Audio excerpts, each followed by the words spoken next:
おかえりなさいませ. So starting off today by saying I'm doing a review on my birthday. So wow. Also, what an amazing episode to get on my birthday. No one's gonna watch this, but Jesus Christ, let us get into this. So Uzui cannot give him the hand. I'm such a dick. So they re-show everybody in their worst positions. I wrote Uzui can't give them a hand because his hand's been cut off. Boom.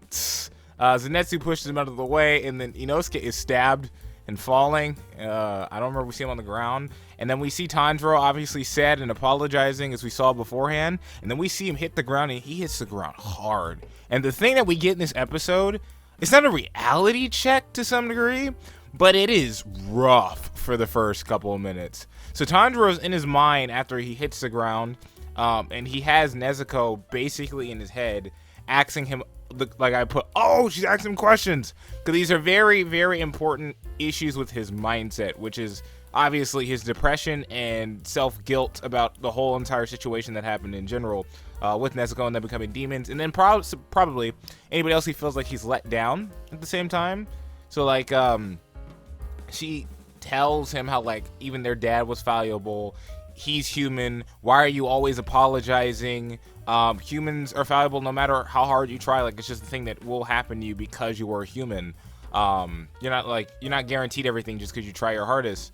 But she wants to fight together, and she wants him to stop apologizing, and him of all people should understand how she feels, or she wants him to understand how she feels, which I thought was so good. Their dynamic as siblings is like really good, and I thought we got the peak of it during Nezuko going in like crazy demon mode with her tearing up after Tanjiro did that. But having this was so good, because unlike everybody else, and I'm sure they could kind of tell because he beats himself over it, but I think the issue with the Hashira and the other demon slayers is a lot of them seem to be carrying their own burdens and their own weights and their own depression. We haven't seen as much of Nezuko's. So Nezuko being a person that's always with Tanjiro and then breaking into this, I feel like was a little bit more natural, just because like she would hear every like small little sentence he might even say to himself, you know what I mean? Like if he says it out loud, the box is right there, probably wouldn't take much to hear, and she's a demon, so I'm going to assume her hearing and everything else is better, but we're not going to talk about that. Either way, so he wakes up and everything is in flames. Like everything is burned to the ground. You remember now that this was a giant district in town. Everything was all party-ish. And now everything's just in flames and fire. Seats are burning. Everything's gone. And right when Tanjiro is finding the resolve to get up and try again, Gutorou's already in his face. Daki's sitting on the roof with her legs crossed like a prick, looking down at him at the same time, and Gutorou basically tells us everybody's down, Inosuke's stabbed and probably dead, Zenitsu can't get out of the rubble. Well, I think Daki might. No, I think it's still Gutorou. Zenitsu in the rubble, stuck, trying to pull himself out with one arm, and he can't. And Uzui has lost his arm, and he says his heart has stopped, and he's like just laying on the ground. His one hand is behind him, and he's been I almost said decapitated, not decapitated. He had his arm cut off. Again, I was trying to think of like a word for like Star Wars or whatever else, but that's not how that worked.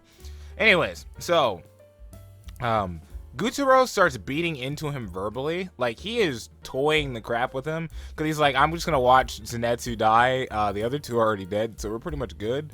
And Tanjiro is in fear, and he is like in shock. Like he's having his moment, and he's breathing hard. He's already super beaten down as it is. So Gutorou like asks him a question. He's like, hey, is that your little sister, your older sister? Huh? And he's like grabbing his head and axing him and pushing him around. And he's like, my younger sister. And then he like pats his head, like laughing at him, the fact that he even answered the question, and then grabs his hand and breaks both of his fingers in the other way. And Tanjiro's like, obviously screaming. And then he starts like slapping him on the head and like, man, you're such a disgrace. What a loser, dude. Like, I can't believe it. You're so lucky. To be lucky is so awful, especially to be the last person. He is just being horrific. And then I said Tanjiro got kicked hard first, but I know he left, right? So let's just go with what I know. he runs off, trying to escape Tanjiro. He grabs a box after he basically starts talking more smack about like Nezuko. You know how Tanjiro is. So he gets up and he's starting to run away, and then Gutaro kicks him straight into a flaming building. Like, it was just out of nowhere. The dude was just like waiting for him at a certain distance, and then just goes bam right into the wall. And then Tanjiro gets back up, tries to keep running again, and as he goes a bit further down, Gutaro just kicks him so hard in the stomach, blood just pours out of his mouth, and it was just ridiculous. And then Gutaro basically goes into his mindset, which is interesting because it's the opposite of Daki's. Daki only likes things that are beautiful, to an utmost degree. Gutaro's the opposite. He likes things that are disgusting, disgraceful, and anything like that. And so at that point, he kept telling him, like, hey, you want to be a demon, man? If you do that, it'd be a lot easier. You can finally protect your sister. We know this human body of yours is nowhere near as good as hers is. Just hop in with me, dude. It's cool, man. You know what? If you turn into a demon, I'll let you in. I'll let your sister live. You'll be good. Daki was not happy about that. Daki said no. But our boy Tanjiro had the reversal. He goes like, and he puts his head as far back as he can and headbutts the crap out of him. And Gutaro's like, wow, you know, it's just a normal headbutt. That's not that big of a deal. Like, I'm fine. Oh, something's wrong. And what he didn't notice is, as Gutaro was walking over to him, Tanjiro was throwing a bunch of crap at him. But one of the things he threw at him was a kunai in his leg. The kunai that the ninja girls brought up beforehand, Hinatsuri, that has the hysteria, whatever it is, on it. So he got weakened to it. And Tanjiro is not giving in. This dude grabs his sword, puts it over the back of his head, because he has him in the position now, and starts beheading him, like slowly but surely starts beheading him. And Tanjiro, as he hears Daki scream out loud for her older brother, realizes the mirror that he could be almost cutting off him, or a negative version that could have happened to him had he been turned into a demon too. They would basically be the sibling pair here. I don't know if they would act the exact same, which I doubt. I think they'd probably have their own craziness. But yeah, they could end up exactly like this. Two demon siblings. And so Gutaro's getting his head cut off. Daki tries getting involved, and Zenitsu comes bursting out. Okay, my hype was kicked up right there, so I had to pause for a little bit. Zenitsu comes flying out of the freaking rubble, dashing towards Daki before she can interrupt, and is moving as fast as he possibly can. We're moving in another dimension. It looks like we're going into the freaking Flash Speed Force, because there's nothing but blue around him, as he's slowly ripping Daki's neck off, because he has to try and push her so fast she can't do anything, basically. And so they're going far and far away, and I was just like, man, he's moving fast. And so we have like, hey, the boys are trying, right? And then Tanjiro was about to get him, but then Gutaro, and you have to give Gutaro this, out of his own willpower, just pulls the kunai out of his leg and then chucks it and screams off, and he's enraged at this point. Like, he is pissed. And he is putting Tanjiro now on the defense, and Tanjiro was so close. And then he said the word Saigo Made, which means to the end. And I freaking love that. This one wording I used to have in Japanese was like, Yashin Sago Made Yaru, or something like due to the end. It used to be I think it was Saigo Made Yaru Shima, something like that. I can't remember. Doing to the end, which I really like. Every time I hear that, it gasses me up so much. But Tanjiro's on the defense. Tanjiro's he only has his one hand, and the other hand that's wrapped, and his fingers are bent on the other hand, and he's just blocking, trying to block, and I can only imagine how painful that is with a broken hand. And Tanjiro's about to get his eye slashed, but then Uzui gets the freak up and blocks the attack with his one arm. And Uzui's in it, bro. He's ready. He's like, yo, we got him. We got to do this right now. Let's go. And so he dashes at him, and we get one of the coolest fights. So first we start off, right? Uzui is using the air and the sounds to make Gutaro's attacks like a song. So he's like Ichi, Ni, San. So he's being on beat with the attacks. And it's allowing him to get closer to him. And now he can finally, he's like, I can see your movements. Like, he's going in. I'm pretty sure, I don't remember why he stopped his heart, but I'm pretty sure something like poison related. He stopped his heart. It wouldn't go the full way. I let the guard down. Nah, you know what I mean. It's anime. We're not going to go too far on that. It's just really fun. Just screw all. It's so fun. So good. So now we have, I named it, I said there's just 2 offensive demons. Because it's like, I play fighting games, and you get people who are defensive when they're fighting, and people who are offensive when they're fighting. This is nothing but full hold bar, we're trying to kill each other. They're sliding across the city, they're spinning their blades around, they're pushing, they're trying to murk each other as hard as they possibly can. And Tanjiro is just trying to keep up, just so he can stay in the fight where they're going. And when I tell you, like, I cannot describe to you this fight, and we cannot spend like a ton of time on it, I cannot describe how good this fight was. It was so fun to watch. Go freaking watch this fight.